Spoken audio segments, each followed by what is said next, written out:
পর্দার পিছনে কি করতেছিলেন? আমি পর্দার পিছনে লুকে আসছিলাম। আমার মায়ের জোর করে তোমার লগে বিয়ে দিছি, বাসঘরে যে একটা অ্যাটাক আসতে পারে সেটা আমি আগে বুঝছিলাম। এই জন্য আমার মায়ের আমি পাহারা দিছি। আমার মায়ের উপরে অ্যাটাক হইব, আমি উল্টা অ্যাটাক করব। এখন ক, আমার মায়ের কি তুমি মাইরে হাড্ডি গুড্ডি কুড়া করে ফেলবা?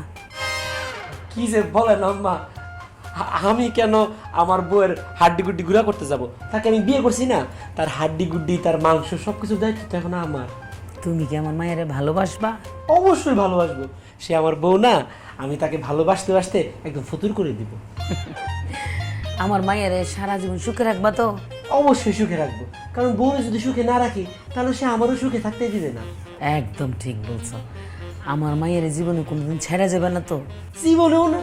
আপনার মেয়ের আমি ভালোবাসি না, তারে ছাড়িয়া গেলে কি আমি বাঁচমু? আমি তো দমটকে মরে যাবো। আর একটা কথা কি জানি কইছিলা, তুমি নাকি আমার মায়ের লগে বাসর করবা না?